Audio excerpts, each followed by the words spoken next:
our little show and tell. He and I were married almost 12 years ago now. And this is well worn, but when we were married, I had these made up for all the ladies that helped serve cake and everything after our wedding. It says, "Love is what breathes us. It is what we are." And that ties into what we're going to talk about today.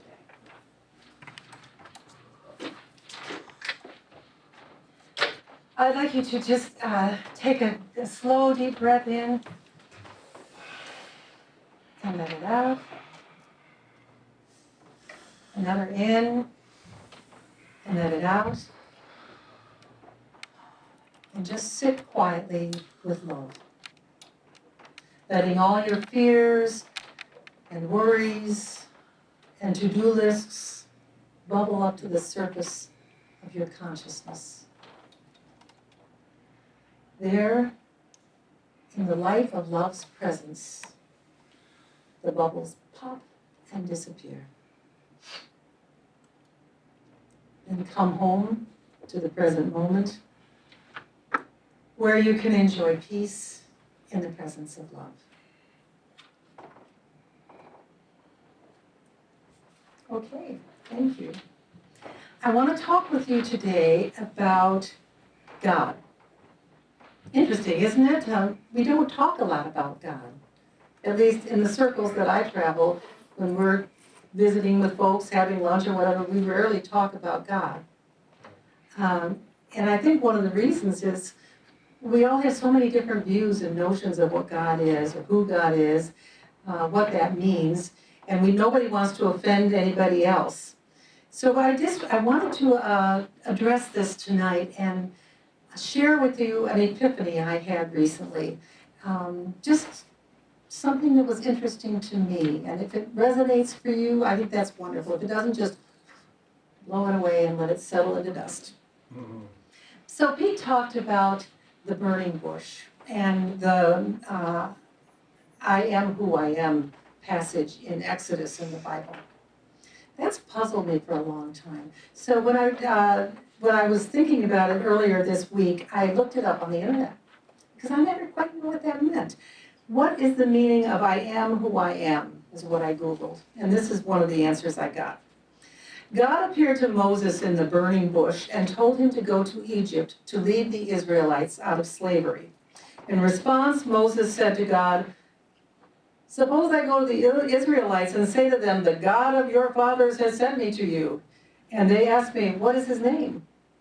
Then what shall I tell them?" And God said to Moses, "I am that I am. This is what you are to say to the Israelites. I am has sent you." I don't know if this is the same for you, but if somebody said that to me, I'd say, huh? What are you talking about? Now, the interesting thing is Moses, apparently, according to scripture, he never did say that. He kept it and pondered it in his heart. So if I am is a name for God, let's think of some of the other names for God. I've written some down, maybe you have others. God, Spirit, Source, Holy One, Allah, Shekinah, Creator, Father, Mother, Divine, Presence, Universe, Higher Power, lots of names, right?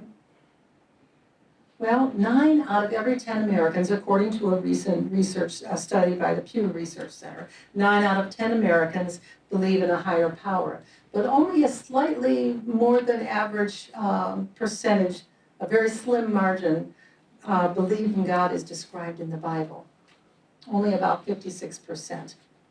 So I'd like for us to take a look at a grown-up God, not a Santa Claus God who is up in the clouds and keeps this list of whether you're, naughty or nice, right, and balances all out and decides whether you're going to heaven or hell. But when we think about the people that Moses was leading, they were slaves, and they were terrified. They were agitated, they were fearful, they were totally unprepared for freedom. Most of them were, if not all of them, were illiterate. And at that time in in this world, most people were pretty much incapable of comprehending an abstract notion such as God. If we were to say God is love to them, it would probably sound like a foreign language. They needed something more concrete. And I think that's why we evolved into things like the top of the Sistine Chapel. Have any of you seen the top of the Sistine Chapel, where it shows God reaching his finger out and touching the finger of Adam and creating the first human being? There was a need to kind of make God into a person-like figure. We're told that we are created in the image of God, but we tended to create God in our image because it made him more understandable, made him, did you hear what I said, more understandable. Well, we consider ourselves to be more evolved now, but I don't know, maybe we are and maybe we're not.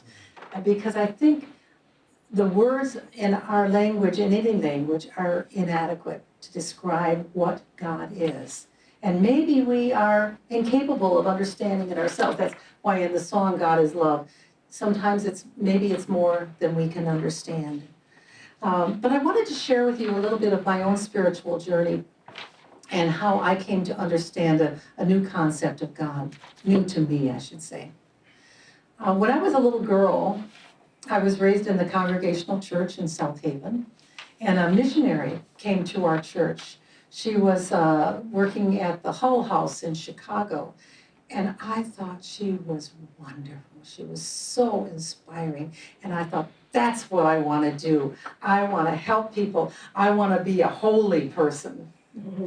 And then later, when I was maybe a freshman in high school, there were two missionaries that came to our town. Imagine that, sending missionaries to little South Haven, Michigan, to work with adolescents.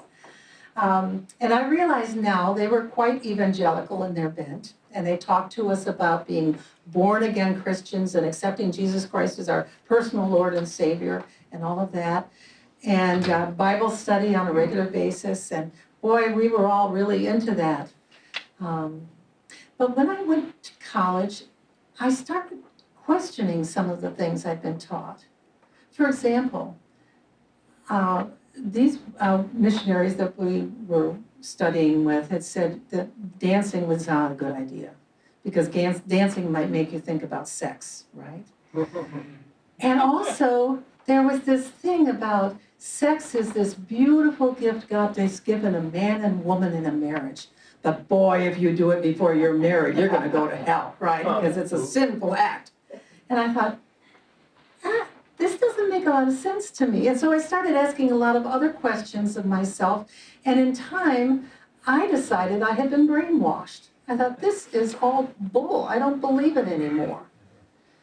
And so I became an agnostic. And I was in agnostic land for probably 25 years or more. I married a man who was also agnostic, and we just sort of supported each other in those in those opinions, those beliefs. And then our marriage started falling apart, and we were heading for divorce. And if any of you have been there, as I'm sure some of you have, you know what a traumatic time that is.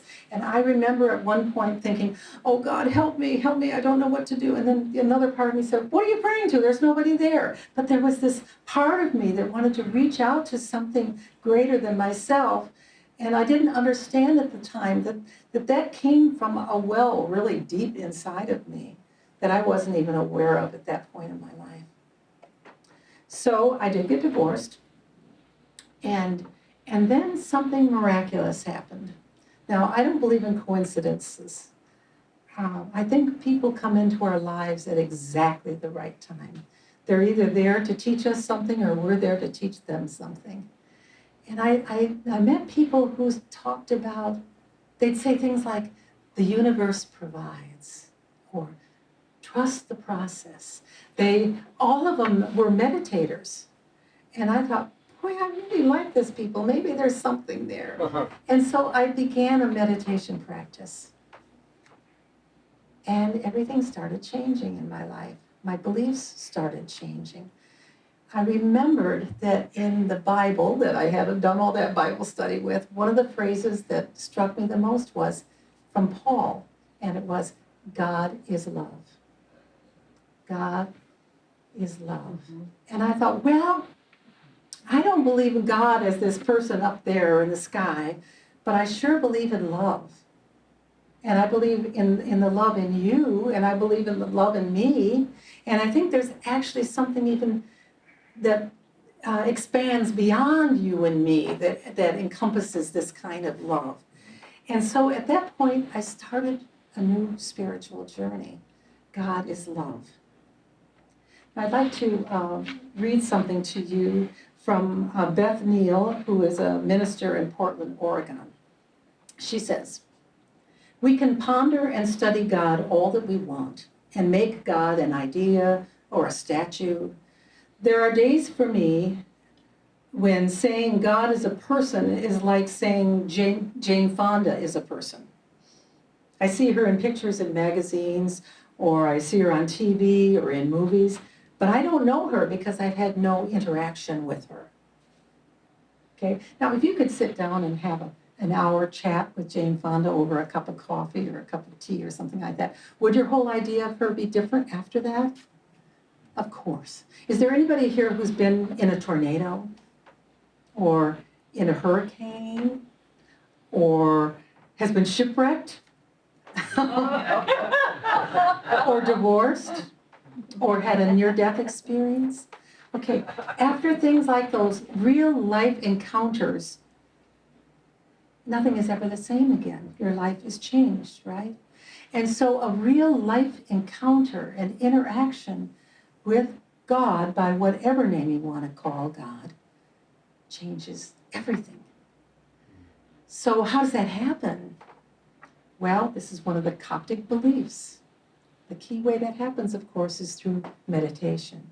I would say prayer and meditation, but you know the difference, right? Prayer, we're talking to God. In meditation, we're opening our hearts and creating a space so that we can hear God, whether it's with words or with feelings or with just a sense of great comfort and consolation or hope. That's what we're doing in meditation. And that's how we have that personal experience. What I would like to suggest to you is that God is a verb. You may have heard that before. It's not original with me. Buckminster Fuller, back in the 1900s, talked about God being a verb. The book The Shack by William Young speaks of God being a verb, although they also personify God as this black woman who's just so wonderful and warm and loving and kind. Okay. Getting back to Moses, though, I am that I am, which, by the way, translates from Hebrew the words Eya, Asher, Eya. Say it with me. Let me say it first. Eya, Asher, Eya. Say it. Eya, Asher, Eya. I am that I am, or I am who I am. The Jewish people also say, I will be who I will be, or I was who I was, which gets across that whole sense of Alpha and Omega, always was, always is, and always will be. Mm-hmm. When we listen to that still small voice in meditation, we're listening to that energy, that dynamic, moving energy. It's not static. God is not, it's not like your high school graduation picture, right? Or your wedding picture, or that memory you have of yourself when you fell down and skinned your knee and you were 5 years old. No, just as we change through time, God is always changing and always dynamic.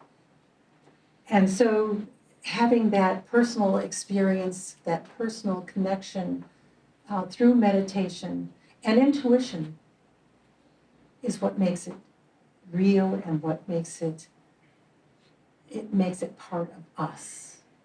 I have a good friend who actually has spoken at, I think it's the Sun Conference, Marty Reenstra. And she talks about the God that manifests in other people. And she'll say, Pete today, for example, went to visit a friend of ours who is 96 years old. His birthday is tomorrow. He'll be 96. So when Pete was doing that, God was ising as Pete. Okay? When someone reaches out to someone in need, they are ising as God. That is the God presence in each of us. I'd like to read to you a piece from David Seaborn called God is a Verb. As I listen and watch, I see something that I have often seen in small churches and spiritual centers. I see it in the lined faces of people, often older, years of shared living and faith holding them together. It is in the way they greet each other, a knowing handshake, an embrace. It is in their voices when they sing, sometimes off-key, yet determined and joyful. It is in the creaking silence of prayer when the room itself seems to speak. It is something that flows between them, that moves within them, that circulates around them. God is a verb. God happens. What is occurring in the room is God. What is happening between these people constitute God. I see that every time I come here and people are throwing their arms around each other. That's God emerging, unfolding, surfacing, materializing, springing, sometimes gushing forth. God is an action verb. God happens wherever there is compassion, wherever there is a struggle for justice, wherever those who are most often untouched are touched. For it to be God, I should be able to point at it and say, look at that. See what's happening? That's God. And I see it all the time. It's beautiful. I'd like to share a piece from Meister Eckhart from the Book of the Heart. When I learn to love you simply because you are love, I come to accept myself simply because you made me in love, and you never stop making me. And when I hold on to this and let go of every doubt, I find your love in everything, and I become love in you, and you become love in me. I'd like to close with the traditional Indian word, namaste. This is an especially deep form of respect and reverence. One of the most common translations of namaste is, I bow to you. Actually, that's the literal translation, I bow to you. Another translation is, the divine light in me bows to the divine light in you. However, a simple internet search provides many beautiful meanings and translations, such as, I bow to the place in you that is love, light, and joy. And when I see that, that's God happening, right? Huh? When you and I bow to our true nature, we are one. My soul recognizes your soul. We are the same. We are one. I honor the place in you that is the same as it is in me. And this one I particularly love. I honor the place in you where the entire universe dwells. So I'd like you to think about God as a verb. I'd like to think about you and God ising as you work through your days, and recognizing that in other people that you encounter. It's a blessing, isn't it? Namaste. Namaste. Namaste.